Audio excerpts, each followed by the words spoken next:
Partit Laburista ġdid fil-gvern se jkun qed ikompli jkun ta' sostenna l-qasam turistiku billi anke jinfirkupru ta' dan il-qasam.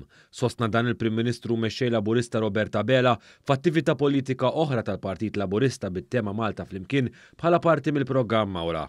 Dr. Abela tenna t-tisħiħ tal-qasam turistiku bħala parti mill-pjan tal-Partit Laburista biex fost oħrajn anke tiġi meluba l-isfida tal-istaġġjonalità billi jgħin l-operaturi turistiċi.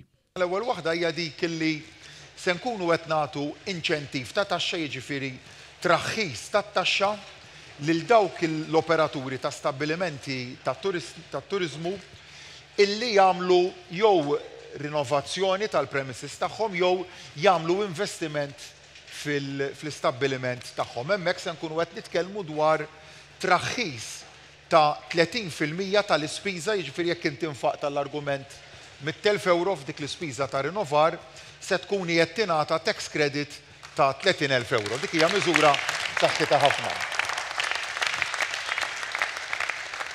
U dan se jkun qed jgħod għal dak li joffru naturalment akkomodazzjoni turistika.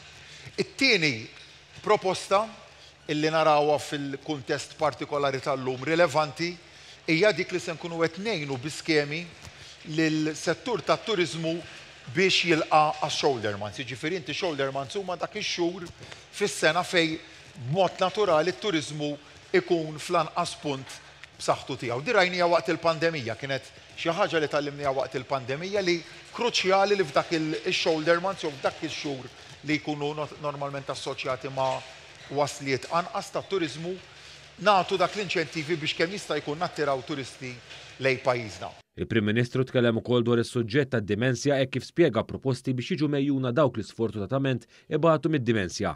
Fil-fatt spjega l-proposti tal-Partit Laburista sabiex jikkumbatti din ir-realtà fosthom kura speċjalizzata għal dawk li għandhom id-dimensja. Qed naraw żewġ linji oħra li rridu mmorru fihom f'din l-istrateġija. L-ewwel wieħed illi nagħtu kura jew terapija aħjar speċjalizzata ġewwa d-dar tal-individwu u wkoll nżidu id-day centers, iċ-ċentri ta' matul il-jum fejn tingħata terapija u bekk inkunu nistgħu kemm jista' jkun possibbli pazjenti li jbatu mid-dimensja ikunu jistgħu jibqgħu jgħixu ġewwa il-komunità. Dr. Abela madankollu ma waqafx hawn hekk kif irremarka wkoll il-proposta favur it-twaqqif tad-Direttorat apposta sabiex indirizza ħtiġijiet relatati mad-dimensja. Il-Prim Ministru tul l-interventi tiegħu tenna wkoll l-importanza tal-għajnuna li tal-Gvern fil-pandemija fosthom bil-COVID-Weight Supplement li wassal biex illum pajjiżna għandu l-inqas rata ta' qatt fl-istorja tiegħu u l-aktar nies li qed jipparteċipaw fis-suq tax-xogħol. Tenna wkoll l-għajnuna li tal-Gvern għal isfidi tal-għoli tal-ħajja permezz ta' ċekkijiet ta' sostenn, xi ħaġa li l-Partit Nazzjonalista kieku kien jipposponija.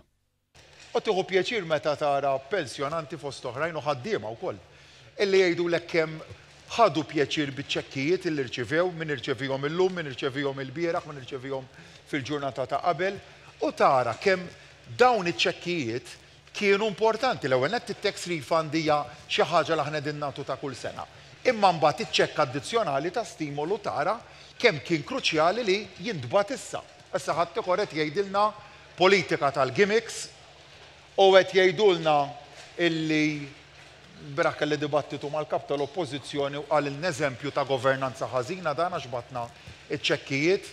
Imma jekk iċ-ċekkijiet kien hemm bżonn li jibgħatu issa f'dan il-mument partikolari, allura aħna ma nagħmlux bħalhom dejjem jipposponu u ma jgħinu qatt lin-nies.